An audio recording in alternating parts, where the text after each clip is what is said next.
I think a big part of what you just talked about and how money influences our relationships, a big thing to point out is we have to be our own teacher.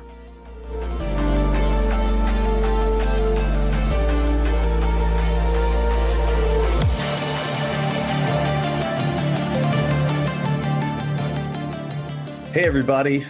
Season 3 of Duel the Day, and I'm Nico, getting you started with this episode. And this episode is getting started with money. We're going to be talking about money in a series of episodes, trying to give you different perspectives, laying the foundations of money, budgeting, understanding investments, and much, much more. Today, because it's just the intro episode to this series, we want to tackle the mindset of money. We want to tackle how people perceive money, what it means to them, and the power that it holds over them. Too many people are afraid to look at their budgets. Too many people are afraid to sit down and go through a budget and create one. And we want to take some of that stigma away and show you how important it is to truly understand money. So with that, let's get into it. All right. So kick things off here and really get a good foundation. I think it's really important we establish why this is extremely important. So whenever I think about finances and money, it's a super dense topic, right? There's so much shit to think about, so many things. It's overwhelming and often paralyzing. But to lay a couple facts and figures on you as to why what we're talking about in this series and starting up in this episode is important is regardless of the amount of money that you actually currently have, that doesn't matter. All that matters is what you're just saying about the mindset. Because when you look at pro athletes, there's 78% of them go broke after just 3 years of retirement. And you're looking at millions of dollars that they have made. And because they are not financially literate or don't have people helping them or people stealing from them, which that happens, but they go broke shortly afterwards. Same thing for lottery winners. I don't think it's any shocker when right to hear what people hitting big. They're often left in a worse financial situation than before they even won, which is honestly kind of mind-blowing to me. And I want to add something real quick to this statistic so people understand like the full scope of how crazy that number is.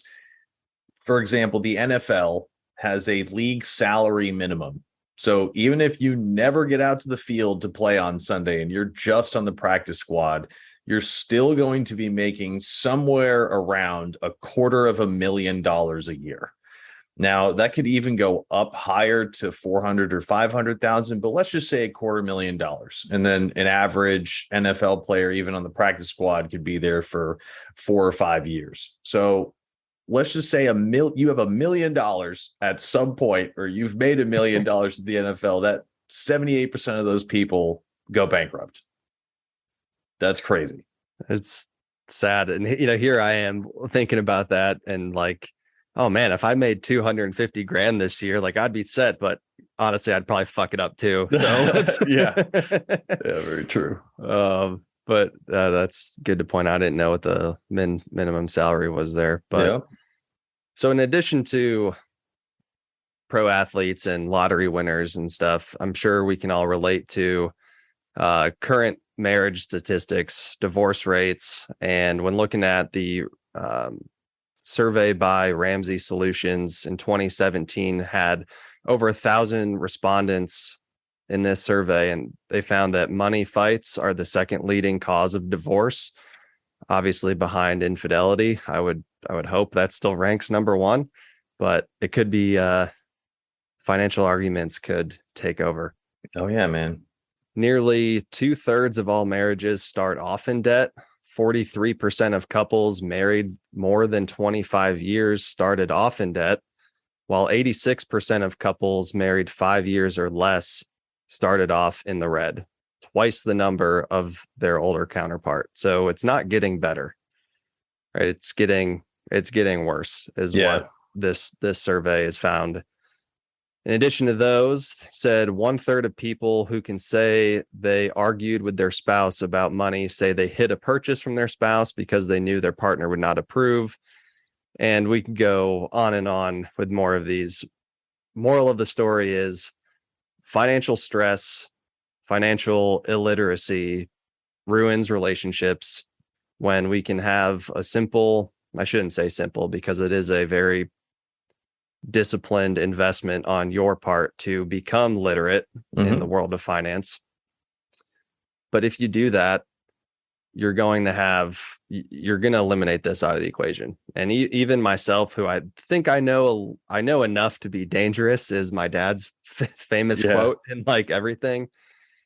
Even then, I still have, Megan and I still have some financial issues when we talk about, sure, they're good, healthy conversations, but even knowing enough or a little bit is still pressing or taxing in those areas. So this is just something that's really important, that we take our time and figure out what it is that we need to learn and where our weaknesses are, and just to create a plan.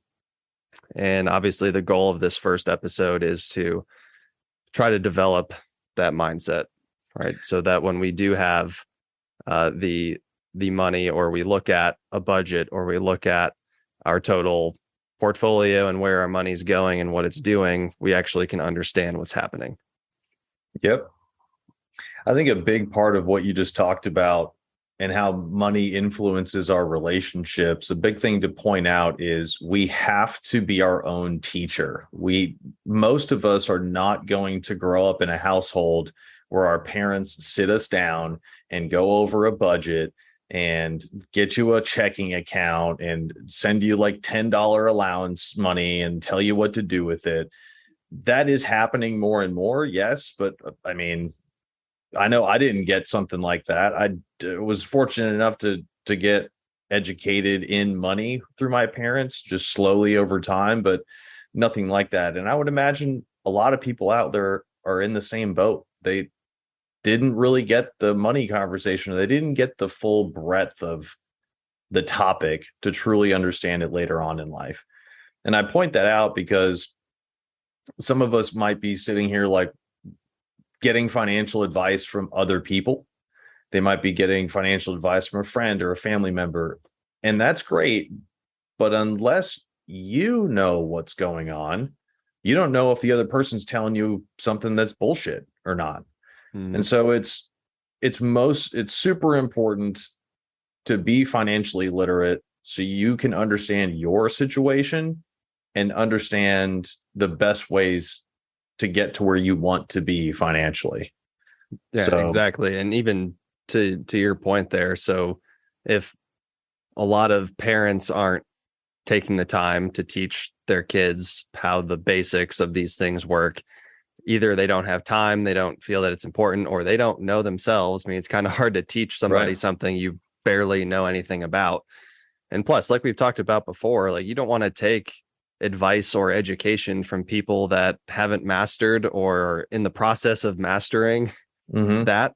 So it's like, why am I going to take financial advice from people, even those in my own family that have more debt than I do, or have issues with spending and don't have a solid budget created? But and if the parents aren't doing it, and certainly at least when I was in school, they might have changed it now, that school isn't doing it either.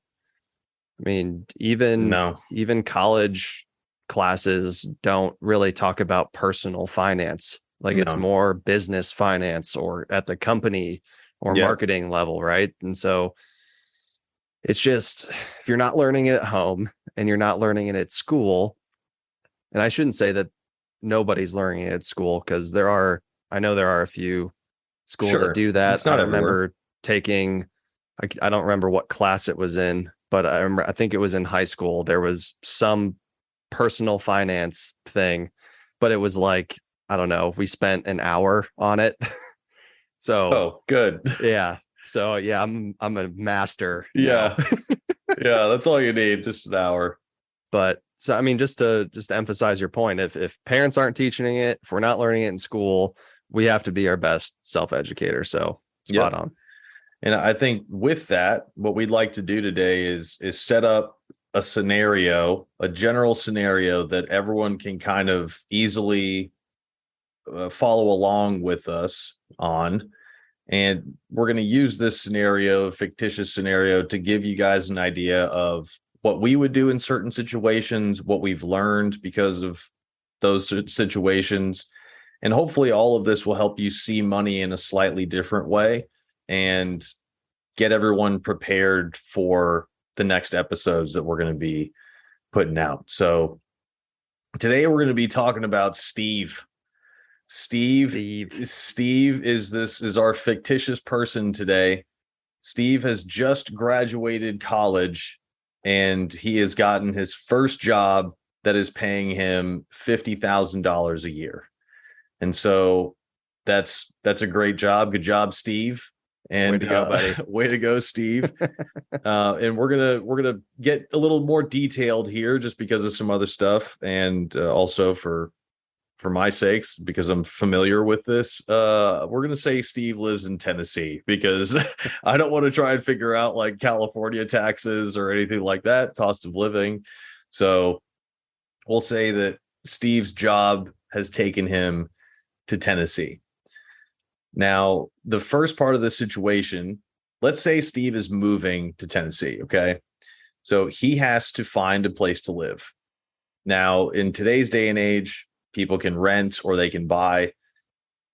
From an investment and long-term perspective, buying a house is better because you're building equity and you will eventually get that money back.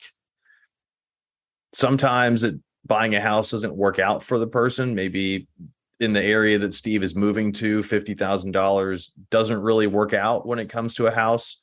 So maybe he's looking at an apartment for a couple of years. That's okay.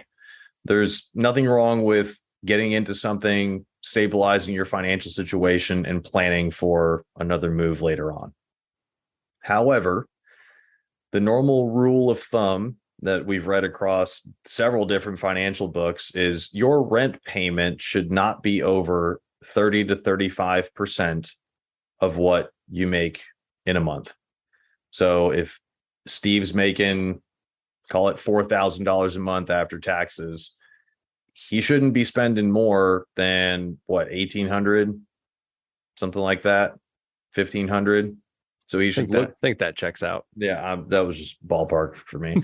But what that does is it gets him what he needs for the house. Okay, a little sorry.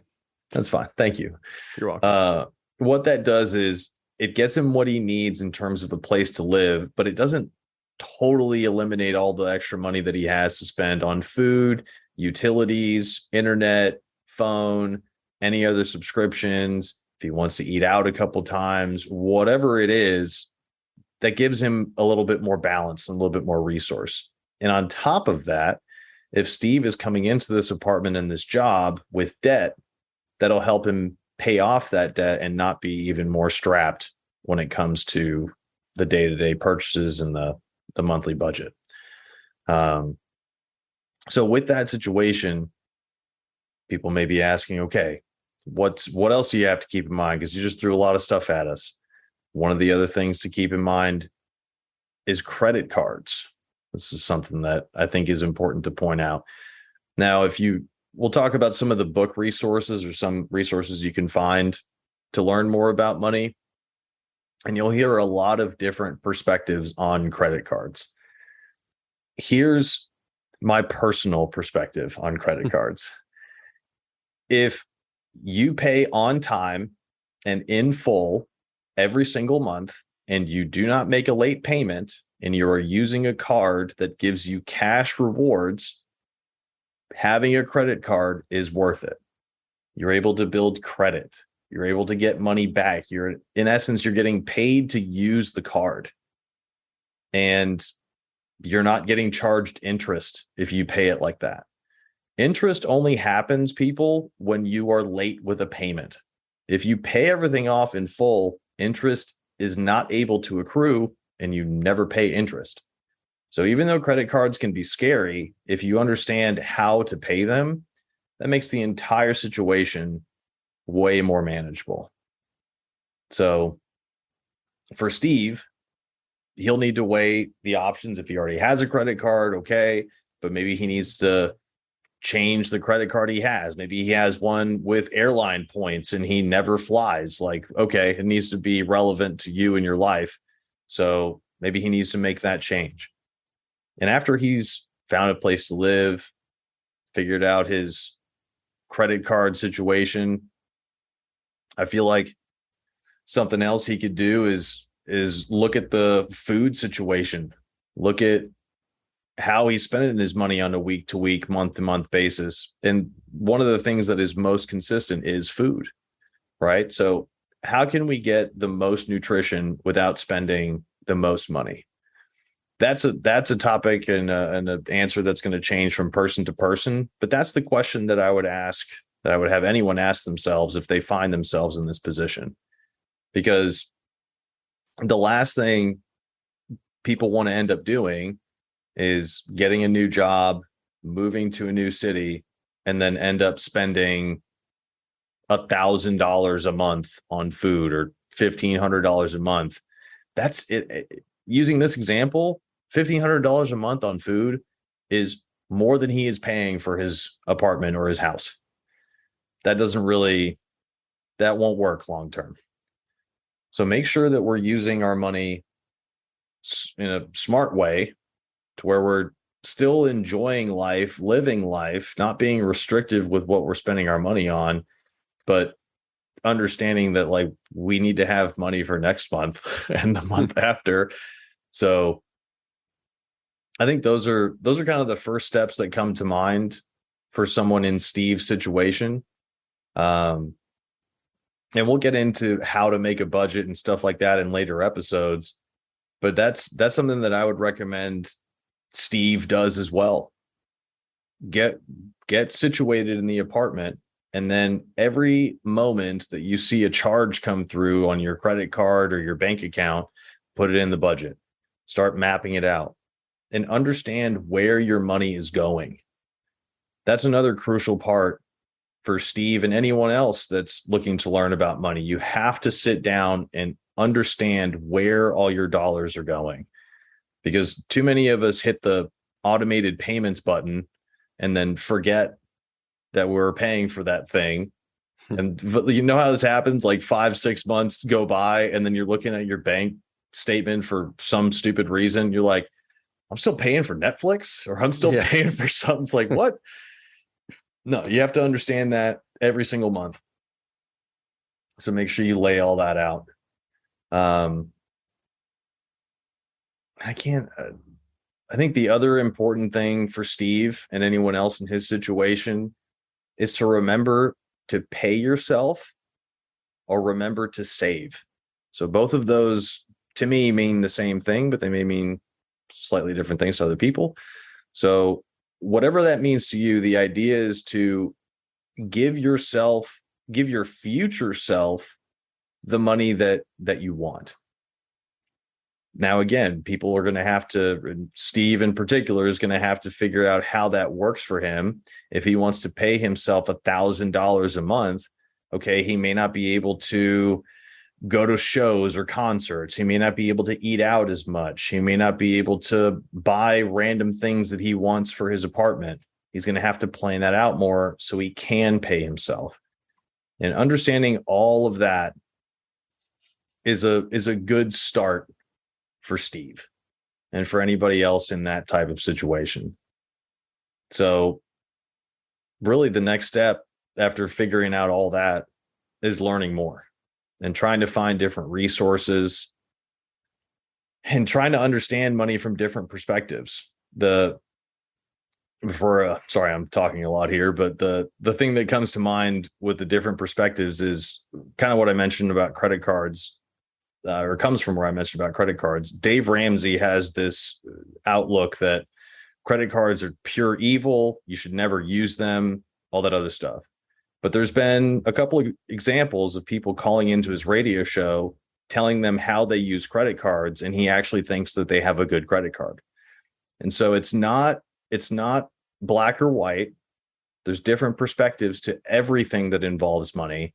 And I think for anyone listening to this or starting off on their own journey with money, we have to listen to multiple perspectives to understand money better and make better decisions for ourselves. Yeah, I agree. Good way to set up Steve's journey. I think one thing we left out is, does Steve have student loans? I would say, to make it relatable, I would say yes. Yeah, no, and I can't remember if I touched on that or not, but it's a great point. One of the things I was mentioning was he has to plan out where his money is going during the month, and student loans can be a huge percentage of your, what you spend every month. So understanding how much that is and making sure you're not spending money too frivolously. If you're going all out in other areas, but you don't have enough for your student loans, probably going to be bad. So absolutely. Yeah. Make sure you have that front of mind. All right. So to get to the episode today, after, Steve takes care of getting to Tennessee, the first thing, like we said in the beginning, we want to go through is establishing our money mindset, right? Evaluating how we think about money from what we've learned over the course of our life so far, and to see what needs change, see where we need to go to begin to have success with our finances. So starting off with that, I think we should let's define money, right? I think the best definition I've ever heard of money is simply a tool that takes on the identity of the person that has it. I think a common misconception or judgment is people with a lot of money are bad. They did something to get ahead, or they did something that wasn't right, or it was wrong and bad to acquire their wealth, or it was passed down from their grandfather or parents or whatever. We look at someone that has a lot of money, especially when we don't have as much, or we're stressed about our financial situation, and we think that person's bad. That is fundamentally false. There are bad people that do bad things with a lot of the money that they have. It doesn't mean that money is bad, because there are just as many, if not more, people that are good, that do a lot of good things with their money. So we need to break that barrier down, or that wall that says that money is bad and we shouldn't try to attain it. I think another thing I'd think when talking about money is this aversion we might have for wanting to acquire it, right? And we feel like it might make us seem like we're going after the wrong things, right? Like, there's, how many times have you heard in your life, there's, life's just not about money.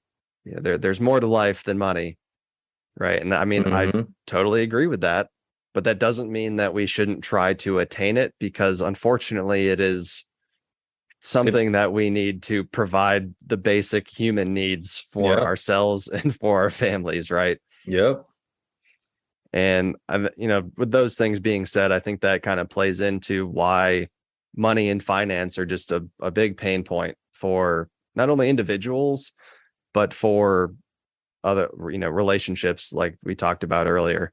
And just to pop in something, Capital One did a mind over money survey, and what they found was that 77% of Americans reported feeling anxious about their financial situation. And obviously, we've seen a lot where anxiety has been a much growing.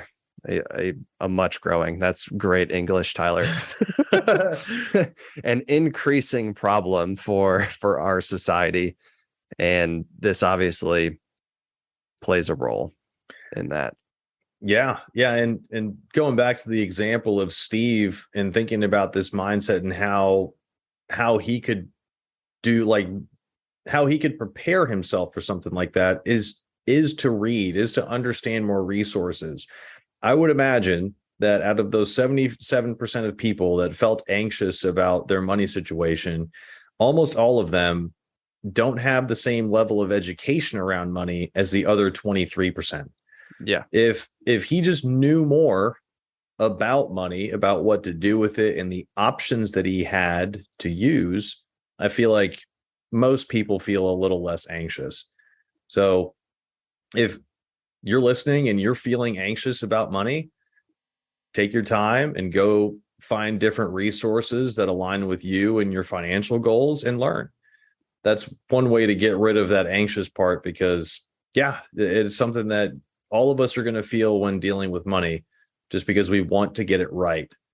But getting it right is about knowing your options and choosing the right one. So make sure we're educating ourselves if we're feeling anxious about money.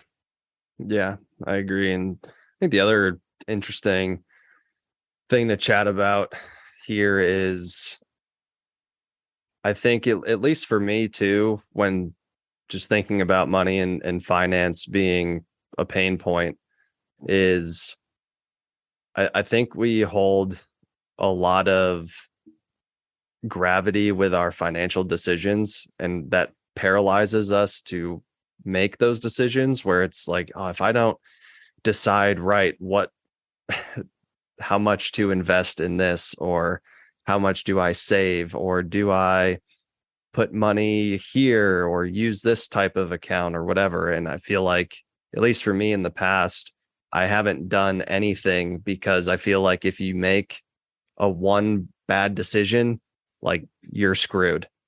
And I would argue that that's not the case. I don't know what your experience has been with that, if you felt that way, but I mean, if you just look at people that are entrepreneurs or business owners, how many times have you seen that this guy started 5 businesses, they all failed, bankrupt however many times, and then the 6th one, and okay, now he's a multimillionaire, right? Or has success. So I don't think that that's the case, that one wrong move and you're screwed for life. I think there's forgiveness there, but it does seem that it is put up on that high pedestal of, if I don't make the right decision here, I could be headed down a really bad road. Yeah, I totally agree with that. I would imagine tons of people think that. However, if I had to take a guess, if I was a guessing man, which I feel like I do a lot, I would imagine that those people feel that way because they're only looking at what they currently make month to month. And let's say they only make, for Steve's example, he makes $4,000 a month after taxes, 1,200 of that goes to rent, all this other stuff. And let's say he wants to make a $1,500 investment in something. He's going to feel like he's strapped, or like he needs to make the right decision, or this is a critical moment for him, or what have you. And I get that. But what I would urge people to start to think about in those moments is, okay, if you want to make that investment, cool, research it, make sure you're making the right one, but also realize that you can make more money. You can go out and make more and make that $1,500 investment seem absolutely irrelevant. If Steve is making $4,000 a month from his normal job, be willing to bet that he could probably squeeze in a part-time job on nights and during the weekends, make a couple $100 a month extra, and that extra $1,500 investment is not going to hit him so hard, or he's not going to be overwhelmed when he's in the moment choosing an investment option. So I think that's part of it too. Everyone needs to realize that the money they have coming in right now is just that. It is the money that you have coming in right now. It doesn't mean that you can't make more. It doesn't mean that you can't start a business or find other ways to make money. And so keep that in mind. If you're feeling overwhelmed or insecure about a decision, realize that you have the power to do anything you want, and that includes increasing your income. Yes, absolutely. And I definitely in the later episode want to talk about the two kind of styles there, where it's the whole if I spend $20 less a month on these things and put that over here and cut back on this and put that over there, and you're playing jungle, you're insert funny phrase that I can't think of there. Yeah. You're jungle. I wanted to say jungle gymming your finances, and that just doesn't really. I think I wanted to say juggle. And we'll go juggle. But you're juggling all of these different categories around to try to make things fit. And it's like, how about you just go make some more, right? Yep. Nobody is stopping you from making more. And I know that sounds super simple, but I definitely want to talk about that later. We're going to have a side hustle special episode as well, which should be pretty fun and entertaining. Mm-hmm. We'll throw some really bad ones in there too, just for shits and gigs. Yeah, exactly. But yeah, so I don't know. When I just think of money mindset, we kind of covered a couple of good points there. I think the other question that I ask myself a lot is, and Steve should ask himself, is, do I need a financial planner?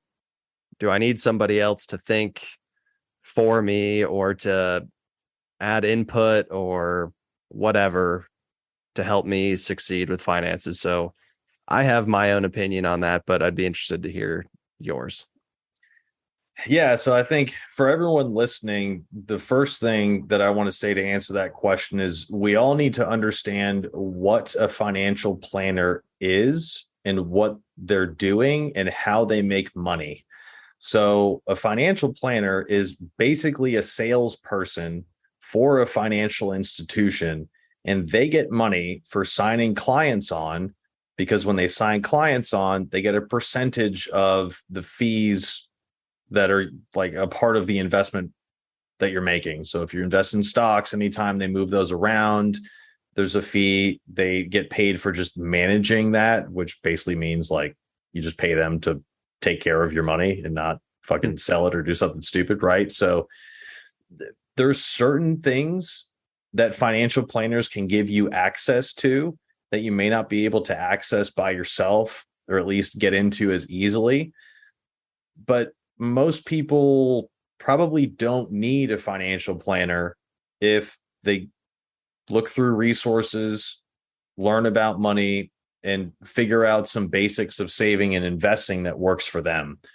Because out of the experience that I've had, I got like looped in through an old high school buddy into this like financial planner thing, and they like took me to lunch and like talked to me about my financial goals and stuff like that. And it felt very like used car salesman-y.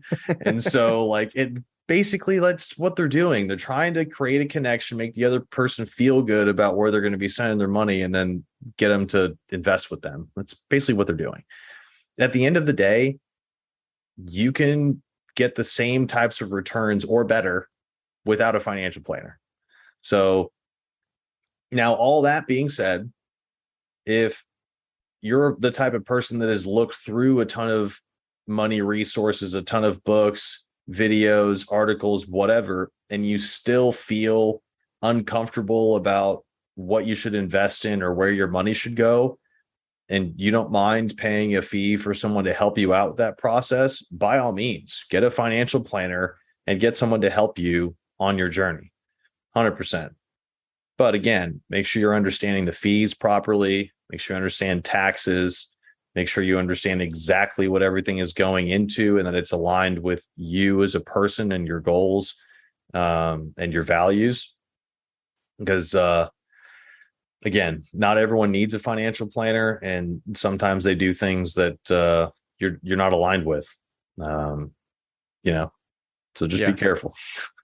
Yeah, no, exactly. And my opinion is somewhat similar. And I think too, and something I don't fully understand the legal jargon of it, but I think fiduciaries are like legally bound to work in your best interest. And there might be a different structure of fees and how they make money and stuff. So I think if you're going to go anywhere, you need to make sure that they are a fiduciary, either the company or the person, whatever it is. But when I think of, do I need a financial planner? I think, at least for a lot of people, myself included and my wife included, I want somebody to tell me that I'm doing it correctly, or that I am Yeah. just some positive reinforcement, right? Or it's like, no, I wouldn't do that, or hey, you're missing out on all of this. Just a general guidance. And I can't remember if I read it or I heard it somewhere, but somebody was saying something similar, and they were like, yeah, I went into this company and tried to talk to a guy, and it was very, like you said, used cars salesman-y stuff. And I left, and then a couple of days later I called him up and asked him out to lunch, and we just had a financial conversation. He told me everything I needed to know, and we went our separate ways. That's hilarious. So always do that. Or if you have other people in your life that know what they're talking about when it comes to money, I mean, just take them out to lunch, take them to dinner, pick their brain. Because if all you need is some guidance or just some affirmation that you're doing something correctly, I feel like that takes the place. Because I mean, to your point, and I've read as well that the way the fees are structured, it's a percentage of your profits. And so the relatively, usually small percentage of profit that you're making, I guess what's average, 7-8% sometimes, if it's good. So I mean, if their percentage is only a small portion of that, I mean, that's just you're losing profit on your gains, and not from like kind of what's in your portfolio. And I think there's another thing I was reading, that it becomes compounded somehow. So like the more that you make over the time, like that certain fee structure kind of keeps like upping. So it's not just like, hey, I made all this money, and it's like, oh, I only have to pay this person 1% of the profit margin. It's like, it's really some weird jargon and structure, right? I don't know if you know more about that, but it definitely isn't exactly what it seems at first glance. So if you are in that scenario of where you're looking at financial planners or looking at companies to manage your money for you, really take the time to read that and understand and ask questions of what's going on there, because that could really screw you in the long run. Yep. Yeah. I want to touch on that real quick, and also define a little bit of what a fiduciary is, just so we get that in there. So in terms of the fees and how they compound, I think that's correct. And from what I understand, the reason why that's correct is because all of these fees are being calculated every month. Because you have to think about it from a business perspective. The financial company that's managing your money has to show that everything has been finalized, has to show that nothing's moved, has to show how it's grown or increased in profit or lost profit. And they have to do that every month. And so because of that, in that monthly statement, in that monthly processing, they take out your fees. They take out the percentages. So yes, it's usually a small percentage, but make sure you understand how often those percentages are being calculated or being, taken out of your portfolio, because they can absolutely compound across a year and you can end up paying way more than you expected. Now, one of the ways to avoid a nasty situation like that is to make sure that you're talking to a fiduciary. And the best way I can describe a fiduciary off the top of my head here is this: your normal financial planner is not legally required to tell you what is in your best interest. So if you went in there and said, I want to invest in all green energy, I love the tech sector, and that's where I want to keep the bulk of my investments, they don't have to sell you on anything that's related to that. They don't even have to tell you if there's something super new, a new index of funds like that. They don't have to tell you about that stuff. they are really just trying to sell products that their company has made, investment products that their company has made, and give them to you. Now, a fiduciary, a licensed fiduciary, is like obligated. They have to tell you that stuff. And to me, that, like, I don't think there should be another type of financial planner. Like, I feel like they should all be fiduciaries, right? But that's not the case. So make sure, if you are seeking out a financial planner, that they are a fiduciary, because the last thing that anyone wants when they're starting off their journey with money is to be steered or put in the wrong direction right at the start. That's going to leave a bad taste in your mouth. It's going to leave you with less money at the end of the day, because your money's not growing like you think it should. So be careful when you're seeking financial planners out, and make sure you work with a fiduciary if you do. Sweet. Yeah, good definition there.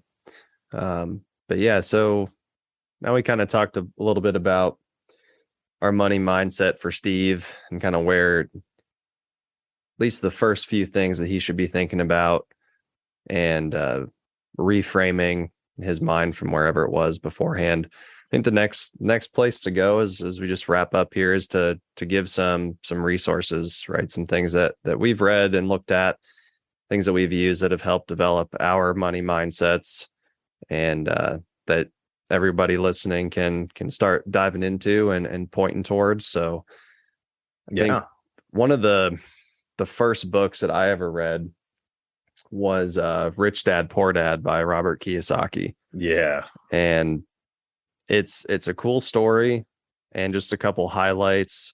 This book will explode the myth that you need to earn a high income to be rich, which we definitely talked about back in season 1. Yeah. It'll challenge the belief that your house is an asset, which I kind of want to reread this because that's an interesting bullet point. Mm-hmm. Show parents why they can't rely on the school system to teach their kids about money. Ding, ding. Yeah. Define once and for all an asset and a liability, and teach you what to teach your kids about money for their future financial success. So there's a lot of really good points in this book, a lot of good things to learn. And I guess when we're setting up what resources to look at, there are a lot out there. Yep. There are many people, many different theories, many different ways to go about certain things. And so I think that it is best to start with a few. And as you kind of get more familiar with a certain speaker or writers or a person's ideology when it comes to finance, you can evaluate if your thoughts align with theirs or not. Because as there are a lot of good points in Robert Kiyosaki's books, I do think there are a few areas that he talks about that are a little outside of my scope. And so I keep his stuff around, but it's not a gospel. So when we're evaluating all of these different resources, once you find a couple people that you really like what they're saying, they jive with you, I would stick with them instead of try to dip your toe into everybody's person, because at some point something's going to contradict. And then you're going to be like, oh shit, what now? Yeah. Like I thought this was true for years, and all of a sudden it's not. Well, via this guy. With that stuff, what I would remind everyone, especially if we're just talking about book resources, is that these books were written by people who thought that all of this information was good and quality information at that time. Yep. And so from the time they wrote the book to where we are right now, new stuff may have happened in the market. There may be totally different investment options. There could be different ways to manage your money, what have you. So make sure everyone understands that whenever you are digging into these resources, because yes, they're probably, especially if you go back far enough, you're going to find some contradictory statements here and there. So just keep that in mind, because I like for people to see opposing perspectives and to see all of that, but just you have to understand that going in, or else you are going to get confused if someone tells you in one book that 401ks are the shit, and then you hear in 3 other books that they're bad, and you're like, I don't know what this is anymore. So yeah, just keep that in mind. Definitely. The other one, or one of the other ones I wanted to point out, is actually another book by Robert Kiyosaki called The Cash Flow Quadrant. And here is just a good understanding of different ways that people make money. And again, this was written a while ago, so there's probably potentially some new things out there, but they might be able to be put in each of these categories. But basically, he describes, if you just look at a plus sign, you got 4 quadrants there. You have E, S, B, and I, standing for employee, self-employed, business owner, and investor. And so he kind of goes in and dives in about all those different types of ways that people make money, what the pros and cons are of them all. And it gives a good, basically, framework for where do you feel like you want to move yourself towards. So it gives a good mindset for those different quadrants, and gives you the limitations of each. So that's a great resource when you're just starting out, like Steve is here in good old Tennessee. Yep.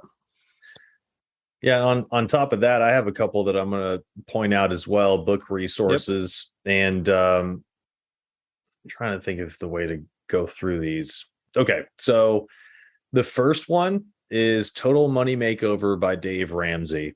That I think is a great place to start for a lot of people, because they're going to easily relate to most everything that is in that book. A lot of it has to directly relates to people that are living paycheck to paycheck, or people that want to get out of debt, or people that are struggling to make ends meet month to month. A lot of the skills, knowledge, and tactics that he talks about in that book will directly relate to people in those situations. So that's a great book to start out with, to get a good foundation of what to do to get out of debt and to start moving your money in the right direction. Check out Total Money Makeover by Dave Ramsey. Now, if you want to get more detailed and understand some really nuanced stuff about money, I would highly recommend taking the time to read Money, Master the Game by Tony Robbins.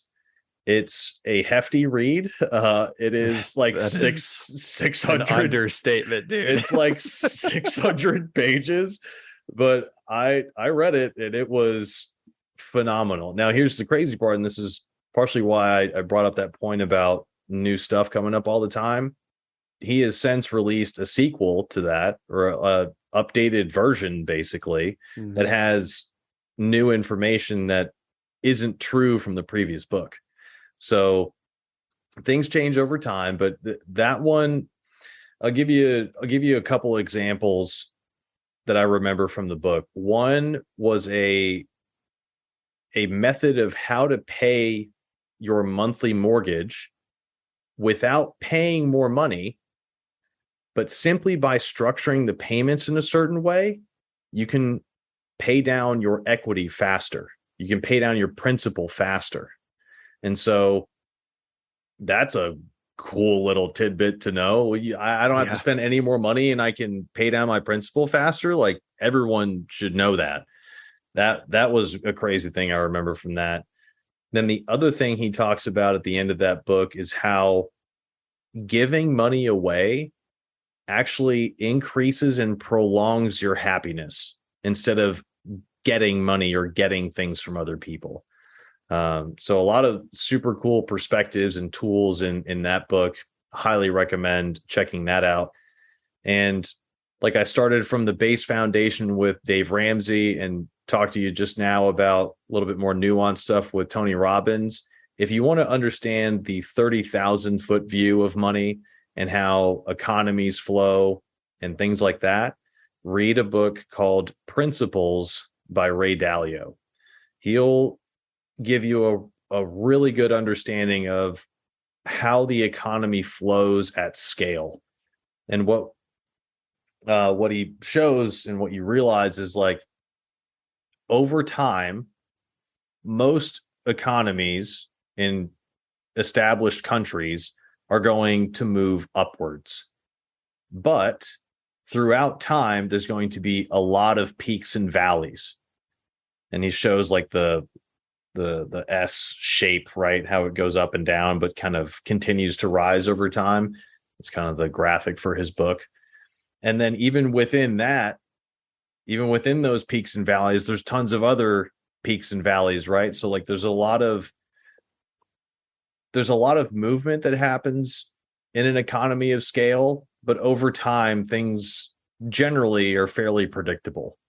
So another book with great perspectives, and I think with those three, at least for me, that gave me a really good, well-rounded perspective of money, both at the micro and the macro. But Yeah, obviously love those books you mentioned as well. I feel like all of those are great resources for sure.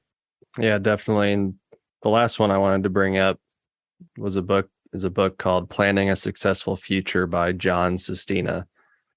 So to kind of continue with your analogy there, I think this book is probably the most applicable and practical, like on the same line as Total Money Makeover is. I mean, there's a lot of good things about principles and how to think about money in general, but there are various worksheets and balance sheets and budget sheets to put in there. And I mean, the dude's a boss that wrote it. I've actually been able to meet and talk with him, and basically he is known as the father of fee-only financial planning, which is a way of a structured company sets up as they don't charge, they don't make money off of fees or commission from products. They are paid a base rate on a monthly basis for their services. And so there's no hidden nonsense there. Nice. So yeah, being considered the father of something like that is pretty baller. So yeah, that's pretty cool. That's a great resource and it's more, like I said, it's more practical, it's more physical. There's things to interact with in the book to help you get started on some of the things that we're going to be talking about here in later episodes along the series. Yeah, and to kind of get into wrapping it up here before we go into the duel of the day, I wanted to leave everyone with a thought for how to start changing your mindset towards money. If we're talking about Steve and he's just moved to Tennessee and he's trying to figure out what he's spending on, what he's saving, I want everyone to try and change the words that we're using there. And these are going to be a little extreme, but I want to explain this for a quick second. So everyone always thinks in spending and saving. And I feel like that kind of creates, like, I don't know, a negative feel when it comes to spending money. Because when you feel like you're spending money, you feel like you're losing it. And it's like, no, you kind of need some of that stuff. So instead of saying spending or saving, let's switch that to survival versus comfort, because we like both of those things. We like surviving and we also like being comfortable. And so that's, even though survival may be more of an extreme word, like all of us need a roof over our head, food and water. And so as long as those things are good, we're going to survive. And if we think about budgeting in that way, we can start to see which items are things that we may want to take out of our budget or things that we may want to put in. A quick example that I thought of for men, and I'll go into women in a second, but a quick example for men is if you go out to a bar to watch a sports game 2 times a week, okay, is that necessary for your survival? Are you going to die if you don't do that? No. so like, is that necessary for you in your budget? Give that some thought. And the same thing when it comes to women. Maybe you like to go and get your nails done or get your hair done. Obviously, super support that always. Need to make sure you're looking and feeling good. But is that necessary for your survival? If you are really stretching it out month to month and you're not able to make certain payments, do you need to be going to getting your hair done? Probably not, right? So change those words whenever you're looking at your budget or whenever you're looking into these resources, and start thinking about survival and comfort instead of spending and saving. Definitely. As we've talked about before, just a simple shift in language can really alter how we experience and perceive things that are going on in our life. So it's great to point out. So as we wrap up here, I think a great duel of the day for today, and as we move towards Steve's next adventure, is for you guys listening to find your few resources or your framework or your speakers or your people that you feel comfortable learning from, and taking a step to, as Nico was just saying, to evaluate what your current money mindset is. What do you think money is? Are you the person, like I was talking about earlier, that thinks it's bad, thinks that you shouldn't try to get it, you don't want to have a lot of it, or the opposite? And then using those resources or frameworks, start trying to find the steps that create your new money mindset. Start to create where we're trying to get Steve to go at the end of all of this. And so we'd love to hear about any other resources that you all have or have used, books you've read or videos that you've watched. Again, we're at dueladay.com or at dueladay on Twitter and Instagram. You want to send us a message, love to chat about the resources you guys are using, because we can keep learning on that. So again, thanks everyone here for checking out, listening to Duel the Day as we start season 3. Stay tuned for the next episode in the series, where we're going to be taking Steve through some budgeting basics and giving all of you guys another Duel the Day to go along with that. Be sure to check out, subscribe at the website dueladay.com so you know when that drops as we get on our new schedule here for 2023, so you don't miss a thing there. So we'll catch you guys next time here on Duel the Day, and as always, begin the duel, win the day. Peace.